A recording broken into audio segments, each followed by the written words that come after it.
Lei número 7. Faça com que os outros trabalhem por você, mas sempre fique com o crédito. Use a sabedoria, o conhecimento e o esforço físico dos outros em causa própria. Não só essa ajuda lhe economizará tempo e uma energia valiosa, como lhe dará uma aura divina de eficiência e rapidez. No final, seus ajudantes serão esquecidos e você lembrado. Não faça você mesmo o que os outros podem fazer por você. Muitos alimentam a ilusão de que a ciência, por lidar com fatos, está acima de rivalidades mesquinhas que atrapalham o resto do mundo. Nikola Tesla era um desses. Ele acreditava que a ciência nada tinha a ver com a política e dizia não se preocupar com a fama ou a riqueza. Mais velho, entretanto, isso arruinou seu trabalho científico. Sem estar associado a nenhuma descoberta em particular, ele não poderia atrair investidores para suas muitas ideias. Enquanto ele ficava imaginando grandes invenções para o futuro, outros roubavam as patentes que ele já havia desenvolvido e ficavam com a glória. Temos duas lições. Primeiro, o crédito por uma invenção ou criação é tão importante, se não mais importante, do que a própria invenção. Você deve garantir para si próprio o crédito e impedir que outros o roubem ou fiquem pendurados nas suas costas. Para isso, você deve se manter vigilante e implacável, guardar silêncio sobre a sua invenção até ter certeza de não haver nenhum abutre voando por perto. Segundo, aprenda a tirar vantagem do trabalho dos outros em causa própria. O tempo é precioso e a vida é curta. Se tentar fazer tudo sozinho, você vai se desgastar, desperdiçar energias e se queimar. É muito melhor conservar as suas forças, deitar as garras no trabalho que os outros já fizeram e descobrir um jeito de se apoderar dele. A dinâmica do mundo do poder é a da selva. Há os que vivem caçando e matando. E há também um vasto número de criaturas, hienas, abutres, que vivem do que os outros caçam. Esses últimos, tipos menos imaginativos, com frequência são incapazes de fazer o trabalho essencial para a criação de poder.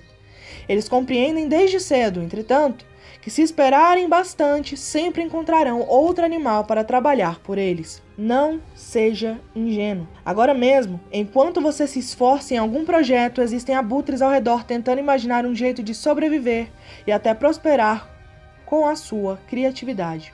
É inútil ficar se queixando ou sofrer amargurado como fez Tesla. Melhor se proteger e aprender a jogar. Uma vez tendo estabelecido uma base de poder, torne-se você mesmo um abutre. E poupe um bocado do seu tempo e energia. A essência da lei. Aprenda a fazer com que os outros trabalhem por você, enquanto você fica com crédito, e parecerá que você tem energia e poder divinos. Se você acha importante fazer o trabalho todo sozinho, não irá muito longe e vai sofrer muito. Encontre gente com as habilidades e criatividade que você não tem. Contrate-os e coloque o seu nome em primeiro lugar na frente dos nomes deles. Ou descubra um jeito de roubar o trabalho deles e dizer que foi você quem fez.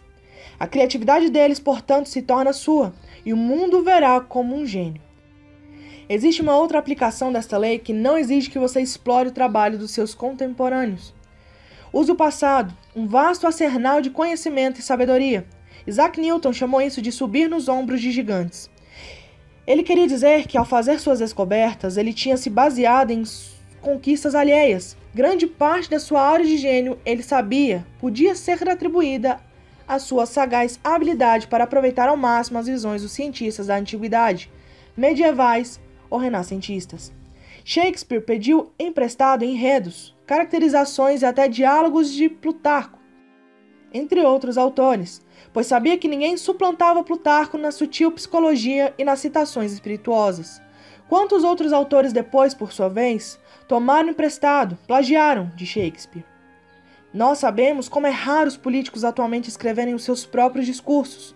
Suas próprias palavras não lhes conquistariam o seu voto. Sua eloquência e sagacidade, se ela existe, se deve a um redator de discursos. Outras pessoas fazem o trabalho, eles ficam com crédito. O avesso é que esse tipo de poder está disponível para todos. Aprenda a usar o conhecimento do passado e você parecerá um gênio, mesmo que na realidade não passe de um esperto plagiador. Escritores que se aprofundaram na natureza humana, antigos mestres da estratégia, historiadores da estupidez e loucura humana, reis e rainhas que aprenderam da maneira mais difícil a lidar com o peso do poder, o conhecimento deles está acumulando poeira, esperando que você suba nos seus ombros. A sagacidade deles pode ser a sua sagacidade. A capacidade deles pode ser a sua capacidade. E eles não virão dizer que você não tem nada de original. Você pode batalhar, cometer erros sem fim, gastar tempo e energia tentando fazer coisas a partir da sua própria experiência. Ou pode usar os exércitos do passado. Como disse Bismarck certa vez, os tolos dizem que aprendem pela experiência. Eu prefiro aproveitar a experiência dos outros. O inverso. Há momentos em que ficar com crédito pelo trabalho dos outros não é o mais sensato.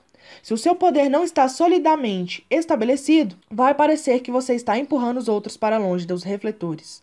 Para ser um brilhante explorador de talentos, a sua posição tem de ser inabalável, ou você será acusado de fraude. Tenha certeza de saber quando é interessante para você dividir o crédito com os outros. É muito importante não ser ganancioso quando se tem um mestre em posição superior. A histórica visita do presidente Richard Nixon à República Popular da China foi originalmente ideia dele, mas jamais teria se realizado se não fosse a hábil diplomacia de Henry Kissinger. Nem teria tido tanto sucesso sem a habilidade de Kissinger. Não obstante, na hora de ficar com o crédito, Kissinger sabiamente deixou que Nixon ficasse com a parte do leão. Sabendo que a verdade acabaria se revelando, ele teve cuidado de não colocar em risco a sua posição no curto prazo, apropriando-se das luzes. Kissinger jogou com esperteza, ficou com crédito pelo trabalho dos que estavam abaixo dele, enquanto graciosamente deu crédito do seu próprio esforço aos que estavam acima. É assim que se joga. Há muito o que saber, a vida é curta, e a vida não é vida sem conhecimento. É, por conseguinte, um excelente truque a adquirir o conhecimento de todo mundo. Assim, enquanto os outros suam, você ganha a reputação de um oráculo. Baltazar Gracian, 1601-1658. Todos roubam no comércio e na indústria. Eu mesmo roubei muito, mas eu sei como roubar. Thomas Edison, 1847-1931. Lei número 8. Faça as pessoas virem até você. Use uma isca, se for preciso. Quando você força os outros a agir, é você que está no controle. É sempre melhor fazer o seu adversário vir até você, abandonando seus próprios planos no processo. Seduza-o com possibilidade de ganhos fabulosos. Depois ataque. É você quem dá as cartas. Quantas vezes esse cenário se repetiu na história? Um líder agressivo inicia uma série de movimentos ousados que começam por lhe trazer muito poder. Lentamente, entretanto, o seu poder chega a um ponto máximo e em breve tudo se volta contra ele. Seus inúmeros inimigos se unem, tentando manter o seu poder. Ele se esgota indo de um lado para o outro e, inevitavelmente, entra em colapso. O motivo para este padrão é que a pessoa agressiva raramente está em pleno controle da situação. Ela não enxerga mais do que um ou dois movimentos adiante. Não pode ver as consequências deste ou daquele movimento ousado. Como está constantemente sendo forçada a reagir aos movimentos do seu crescente exército de inimigos e às consequências imprevisíveis das suas próprias ações temerárias, sua energia agressiva se volta contra ela. Na esfera do poder, você deve se perguntar: de que adianta correr daqui para ali, tentando solucionar problemas e derrotar inimigos se nunca me sinto no controle? Por que tenho sempre de reagir aos acontecimentos em vez de direcioná-los? A resposta é simples. A sua ideia de poder está errada. Você confunde atitudes agressivas com atitudes eficazes. E quase sempre, o que funciona melhor é ficar parado, manter a calma e deixar que os outros se frustrem com as armadilhas que você coloca para eles, jogando para conquistar o poder a longo prazo e não para alcançar uma vitória rápida. Lembre-se, a essência do poder é a capacidade de ter a iniciativa, fazer com que os outros reajam aos seus movimentos, deixar o seu adversário e as pessoas ao seu redor na defensiva. Quando você faz as pessoas virem até você, de repente é você que está no controle da situação. E quem controla tem o poder. Duas coisas precisam acontecer para colocar você nessa posição. Você mesmo tem de aprender a dominar suas emoções e jamais se deixar levar pela raiva. Enquanto isso, deve aproveitar a tendência natural das pessoas de reagir com raiva quando forçadas e enganadas.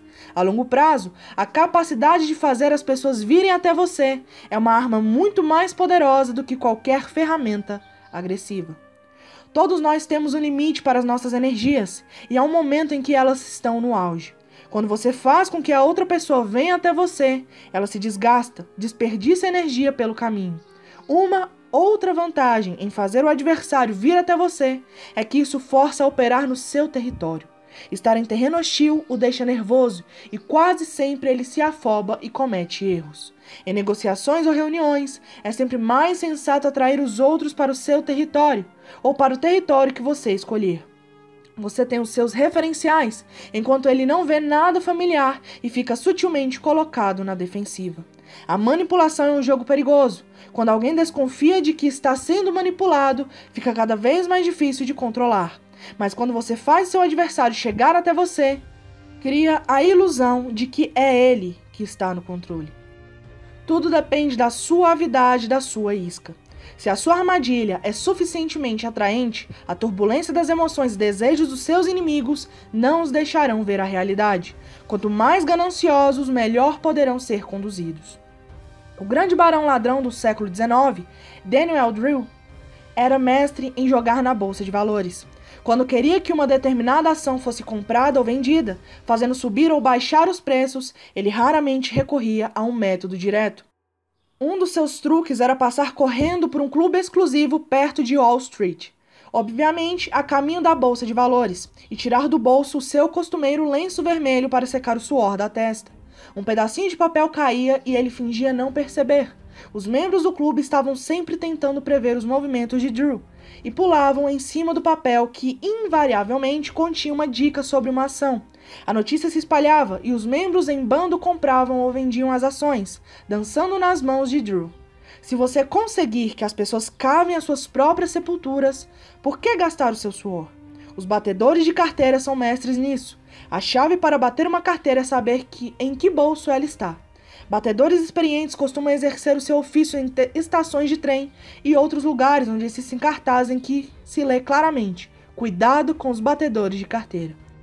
Os transeuntes, ao verem um cartaz, invariavelmente colocam a mão no bolso da carteira para ver se ela ainda está lá. Para os batedores atentos, isso é cair a sopa no mel. Sabe-se até que eles mesmos colocam os cartazes de cuidado com os batedores de carteira para garantir o seu sucesso. Quando você faz as pessoas virem até você, às vezes é melhor deixar que elas saibam que você está forçando. Você troca a dissimulação pela manipulação declarada. As ramificações psicológicas são profundas. A pessoa que faz os outros irem até ela parece poderosa e exige respeito. Se numa determinada ocasião você considerar uma questão de honra as pessoas virem até você e conseguir que elas venham, elas continuarão fazendo isso mesmo depois de você parar de tentar. O inverso. Embora, em geral, seja mais sensato fazer os outros se exaurirem correndo atrás de você, há casos inversos em que atacar repentina e agressivamente o inimigo o desmoraliza tanto que as suas energias se esvaem. Em vez de fazer os outros virem até você, você vai até eles, insiste, toma a liderança. O ataque rápido pode ser uma arma assustadora, pois força a outra pessoa a reagir sem tempo para pensar ou planejar. Sem tempo para pensar, as pessoas cometem erros de julgamento e se colocam na defensiva. Essa tática é o oposto de esperar e colocar a isca, mas tem a mesma função. Você faz o seu inimigo reagir segundo os seus próprios termos. O movimento rápido e imprevisto apavora e desmoraliza. Você deve escolher suas táticas de acordo com a situação. Se tiver o tempo a seu favor e souber que você e os seus inimigos estão no mínimo em igualdade de forças, então esgote a força deles, fazendo-os vir até você. Se o tempo não estiver ao seu favor, seus inimigos são mais fracos e a espera só lhes dará a chance de se recuperar, não lhes dê essa oportunidade. Ataque rapidamente e eles não terão para onde ir. Como diz o plugista John Lewis, ele corre, mas não se esconde. Os bons guerreiros fazem os outros irem até eles e não vão até os outros. Este é o princípio do vazio e do cheio na relação do eu com o outro. Se você induz os adversários a virem até você, a força deles se esvazia. Desde que você não vá até eles, a sua força estará sempre cheia. Atacar o vazio com o cheio é como jogar pedras em ovos. Zhang Yu, comentarista do século XI, sobre a arte da guerra. Lei número 9. Vença por suas atitudes, não discuta. Qualquer triunfo momentâneo que você tenha alcançado discutindo é, na verdade, uma vitória de pirro. O ressentimento e a má vontade que você desperta são mais fortes e permanentes do que qualquer mudança momentânea de opinião. É muito mais eficaz fazer os outros concordarem com você por suas atitudes sem dizer uma palavra. Demonstre, não explique. O argumentador não compreende que as palavras não são neutras e que ao discutir com o superior ele coloca em dúvida a inteligência de alguém mais poderoso do que ele. Ele também não percebe com quem está falando, visto que todo homem acredita que está certo. E palavras raramente o convencerão do contrário.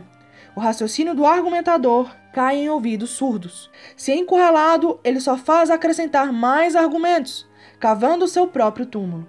Depois de fazer a outra pessoa se sentir insegura e inferior na sua crença, nem a eloquência de Sócrates salva a situação. Não se trata apenas de evitar discutir com quem está acima de você. Todos nós acreditamos que somos mestres no reino das opiniões e dos raciocínios. Você precisa tomar cuidado, portanto. Aprenda a demonstrar a certeza das suas ideias indiretamente. Na esfera do poder, você deve aprender a julgar seus movimentos por seus efeitos a longo prazo sobre as outras pessoas. O problema em tentar provar que está certo ou conseguir uma vitória com argumentos é que no final você nunca tem certeza de como isso afeta as pessoas com quem está discutindo.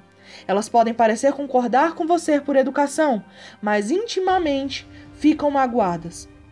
Ou talvez algo que você disse inadvertidamente até as ofendeu.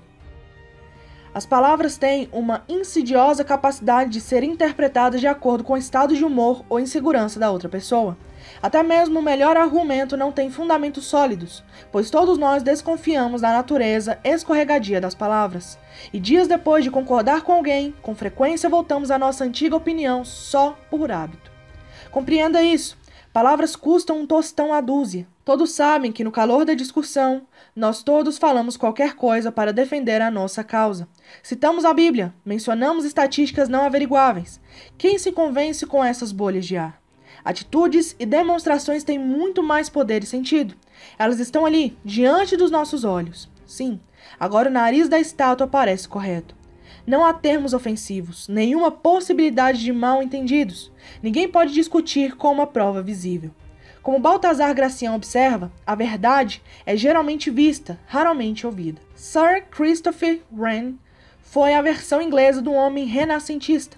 Ele havia dominado as ciências da matemática, astronomia, física e fisiologia. No entanto, durante a sua carreira extremamente longa como o mais famoso arquiteto da Inglaterra, seus patronos com frequência lhes diziam para fazer alterações pouco práticas em seus projetos. Nenhuma só vez ele discutiu ou ofendeu. Tinha outras maneiras de provar que estava com a razão. Em 1688, Wren projetou um magnífico prédio para a prefeitura da cidade de Westminster. O prefeito, entretanto, não ficou satisfeito. De fato, estava nervoso. Ele disse a Wren que temia que o segundo andar não estivesse firme e que pudesse vir abaixo, destruindo o seu escritório no primeiro andar. Ele exigiu que Wren acrescentasse 2 colunas de pedra com um apoio extra. Wren, excelente engenheiro, sabia que essas colunas não serviriam de nada e que os temores do prefeito não tinham fundamento. Mas ele as construiu e o prefeito agradeceu. Só anos mais tarde é que os operários em cima de um andaime alto viram que as colunas terminavam pouco antes do teto. Eram falsas. Mas os 2 homens conseguiram o que desejavam. O prefeito pôde relaxar e Wren garantiu que a posteridade soubesse que o seu projeto original funcionava e que as colunas eram desnecessárias. O poder de demonstrar a sua ideia é que os seus adversários não ficam na defensiva e, por conseguinte, estão mais dispostos a ser convencidos. Fazê-lo sentir-se literal e fisicamente o que você quer dizer é muitíssimo mais eficaz do que discutir. Um sujeito certa vez interrompeu Nikita Khrushchev no meio de um discurso em que ele denunciava os crimes de Stalin. "O senhor foi colega de Stalin", gritou o sujeito. "Por que não o impediu na época?" Khrushchev aparentemente não podia ver o cara e rosnou. "Quem disse isso?" Ninguém levantou a mão. Ninguém moveu um músculo. Passados alguns segundos de tenso silêncio, Khrushchev disse com voz tranquila: "Agora você sabe por que eu não o impedi."